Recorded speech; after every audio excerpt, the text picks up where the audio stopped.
Olá, alunos do sexto ano, tudo bem com vocês? Estamos iniciando mais uma aula de língua portuguesa. Vamos conferir juntos os nossos objetivos? Acompanhem comigo.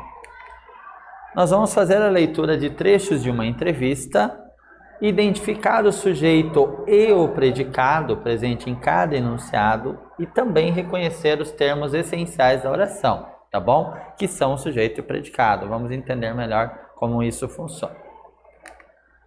Olha lá, começando a nossa conversa. Sujeito da oração é de quem falamos ou a informação que damos a respeito de quem falamos? E aí? O que será que é a resposta, né? O que será que é o sujeito da oração? É precisamente de quem falamos ou a informação dita a respeito desta pessoa, né? Ou desse ser, ou desse objeto, enfim, né? Então pensemos, por exemplo, Felipe é um aluno que tem boas notas, por exemplo. Felipe é um aluno que tem boas notas. Quem é um aluno que tem boas notas? Felipe. Então, portanto, eu teria Felipe como o sujeito, né? Então, é de quem eu falo, de quem eu estou falando. E o que eu falo, que ele é um aluno que tem boas notas, seria, então, o predicado. Então, nós percebemos então que sujeito é de quem se fala, tá bom? Lembrem disso, não esqueçam. Vamos então à leitura de uma entrevista. Que entrevista é essa? Então acompanhe. Primeiramente, né, é uma transcrição. O que seria essa transcrição? Então eu passo para a forma escrita algo que estava gravado, né? Então, em formato de voz, de podcast, enfim, ou em um vídeo. Então eu transcrevo, eu passo para a forma escrita. Quem respondeu esta entrevista? O diretor de comunicação e marketing da Sanepar, Hudson José. Foi concedida, então, essa entrevista à Rádio CBN Curitiba.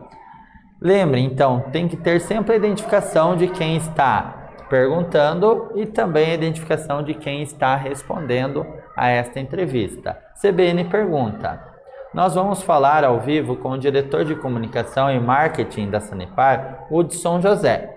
Muito bom dia para você. Faturas, já essa semana começam a chegar na cor vermelha? O Hudson José responde: bom dia, Luciano. Bom dia a todos os ouvintes da CBN. Esse processo iniciou essa semana. Ele vai integrar toda a região metropolitana de Curitiba, que é onde nós estamos registrando o processo de seca severa, de crise hídrica de forma mais intensa. Todos, sem exceção, passam a receber essa fatura em vermelho. O objetivo, como você antecipou, é exatamente chamar a atenção para o problema que estamos vivendo, a maior crise hídrica da história recente do Paraná, registrado pelo CIMEPAR.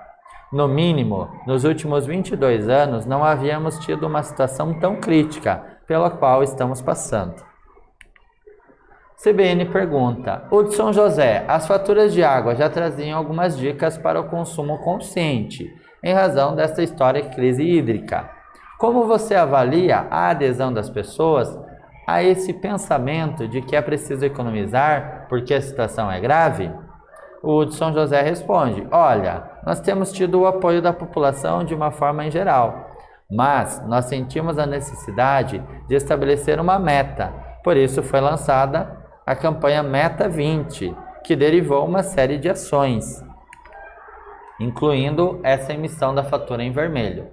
Porque apesar de um nível de consciência entre as pessoas, nós ainda não conseguimos um índice no volume e no percentual que nós precisamos. E a previsão é que a primavera seja muito seca, com a ausência de chuvas. E isso nos traz, além de preocupação, problemas no abastecimento de água. Olha só, que assunto importante, né? Falar sobre essa questão da economia de água.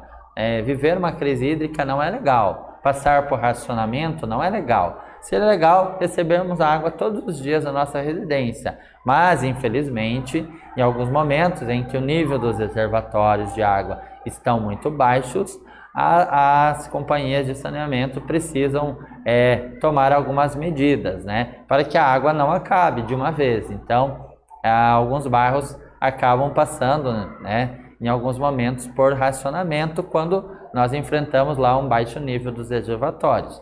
Então, nós já tivemos ali várias preocupações em relação à água, mas agora, depois de enfrentarmos essa crise e o racionamento, acho que as pessoas têm mais essa consciência, né, de saber que precisam realmente economizar, tá bom? Vamos seguir então. O que é a entrevista, né? Primeiro, ela é, antes de tudo, um diálogo existente entre duas pessoas, pelo menos. Podem ter mais pessoas entrevistando. Também tem as entrevistas coletivas, quando alguém, né, uma figura pública vai lá prestar lá um depoimento, alguma situação, né? Por exemplo, nas partidas de futebol, tem lá a entrevista coletiva ao final das partidas, ou um político vai falar sobre um determinado tema, enfim, né? Então, nós temos isso, né, a entrevista estabelecida com um diálogo, no mínimo entre duas pessoas. Que mais? Nós temos duas pessoas importantes, o entrevistador e o entrevistado, né? As falas são transcritas de forma fidedigna. O que é fidedigna? Precisa ser exatamente como foi dito. Não posso mudar nenhuma palavra, não posso tirar nem colocar nenhuma palavra no que a pessoa disse, porque isso pode ocasionar problemas ou para a pessoa que respondeu ou para a pessoa que alterou ali a fala daquela pessoa, tá bom? Beleza? Então é possível perceber algumas marcas de oralidade nessa escrita muitas vezes, por conta de ser um texto essencialmente oral, né? Então se grava alguém respondendo, né, e perguntando, mas na hora de passar acaba-se percebendo essa questão da oralidade presente também, tá bom? Atividade 1 para você responder. Então, quero que você observe aqui o trecho e indique as marcas de oralidade apresentadas no texto. Anote e já voltamos com a resposta.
E aí, você conseguiu então perceber as marcas de oralidade?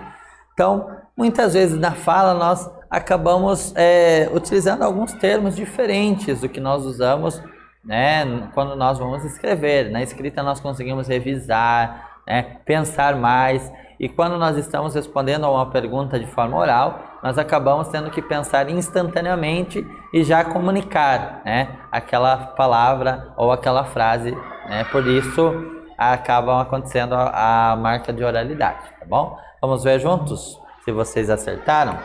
Olha lá. Olha, né? Então, destacado olha e daí sim, né? Então, são duas expressões que foram utilizadas que fazem parte, então, dessas marcas de oralidade. Então, olha, perceba, né? Então, isso faz parte quando nós estamos conversando com alguém. Então, nós dizemos, olha, veja bem, né? Daí sim. Então, nós percebemos que isso faz parte da linguagem informal que está presente de uma forma maior quando nós estamos emitindo um texto oralmente. Quando nós escrevemos, nós procuramos eliminar essas informalidades, tá bom? Agora, ampliando o nosso conhecimento a respeito dos termos essenciais da oração. Então, o que é uma oração? Então, uma frase que se organiza em torno de um verbo. Porém, ela tem os seus termos essenciais. Quais são eles? O sujeito e o predicado. O sujeito, o que é o sujeito? O sujeito é de quem falamos. Por exemplo, Carlos gosta de andar de bicicleta. Quem gosta de andar de bicicleta? Carlos. Então, Carlos seria o meu sujeito. Então, é de quem eu estou falando? De Carlos. E o predicado é o que falamos sobre ele. O que nós falamos sobre Carlos? Ele é alguém que gosta de andar de bicicleta. Por isso, né, seria o nosso predicado, certo? O que é o sujeito, essencialmente falando, né? Então, é sobre o cerco sobre o qual se faz uma declaração. O que falamos sobre esse sujeito corresponde ao predicado. Vejamos aqui no exemplo da entrevista lida. A CBN entrevistou o Hudson José. De quem falamos? Da CBN, que é o sujeito. E o que falamos da CBN? Que ela entrevistou o Hudson José. Portanto, essa parte seria o predicado aqui da minha oração, tá bom? Predicado, o que é isso, professor? Predicado, olha que nome estranho. Então, é a parte da oração que ela vai indicar, né, algo sobre o sujeito. Então, como que nós encontramos o predicado? Nós precisamos sempre pensar no verbo, né? Para identificar o sujeito e depois o predicado. O predicado inclui o verbo, né? Então, vamos lá. Primeiro, identifica o verbo. Qual é o verbo nesta oração? Nós temos o apoio por parte da população. Quem temos, né, o apoio? É o sujeito. Então, nós temos o apoio.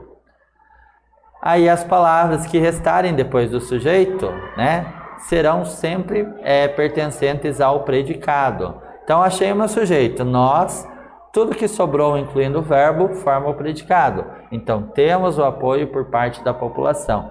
Isso tudo forma o predicado. Lembre, o verbo sempre faz parte do predicado. Então, tem gente que quando vai identificar, separa o verbo e aí deixa o verbo perdido lá. E o predicado acaba saindo errado. O verbo ali compõe o predicado. Localizando o sujeito fica fácil, né? Tudo que não for sujeito será predicado, tá? Que tipos de sujeito existem, professor? Vamos falar do sujeito simples. Sujeito simples é aquele formado por apenas um núcleo, Então, o núcleo geralmente é aquela palavrinha principal, ou substantivo que forma. Ou pode, às vezes, ser outra classe gramatical, mas geralmente é o substantivo. Vejamos lá. Sujeito simples, um núcleo. Nós precisamos economizar água. Quem precisamos economizar água?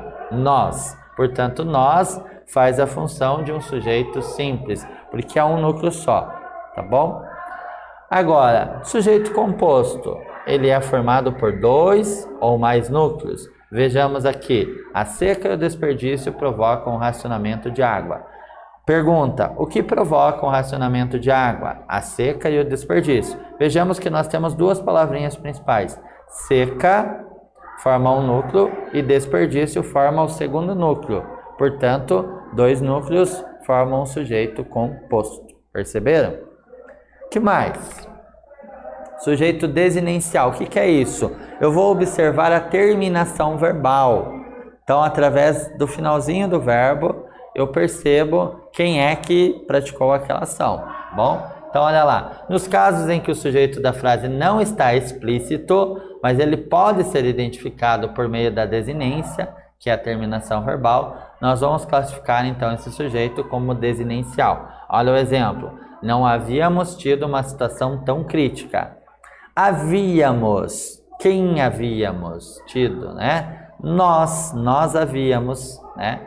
Então, o mos indica o nós como quem, né?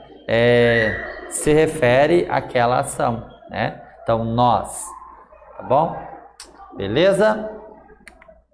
Agora, uma sugestão da atividade mão na massa, para você praticar os conhecimentos, entender melhor.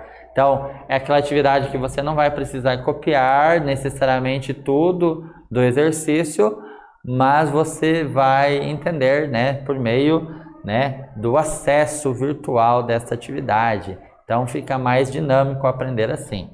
Então, eu peço que você anote as informações que estão aqui nessa tela, acessando o link que está no nosso material, ou ainda anotando este link e digitando direto no seu navegador. Depois clique em começar para iniciar o jogo e relacione as perguntas às respostas sobre o que nós estudamos então nesta aula. Já voltamos, anote esta tela.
E aí, tudo anotadinho? Muito bem, acesse então o material. Vamos ver como que aparece isso quando você acessa lá no seu equipamento. Vejamos aqui então.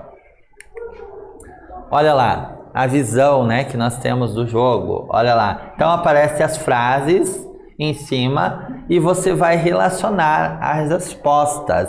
Então, né, a caixinha lá relacionada ao sujeito simples, outra relacionada ao sujeito composto, outra ao sujeito oculto ou desinicial, né? Você vai precisar arrastar as frases até essas caixinhas que estão vazias para, né, identificar o sujeito correto. Depois você vai apertar em enviar respostas. Então anote essa informação, já voltamos.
Bacana, tudo anotadinho? Espero que sim. Então vamos ver o que nós trabalhamos então nesta aula. Vejamos.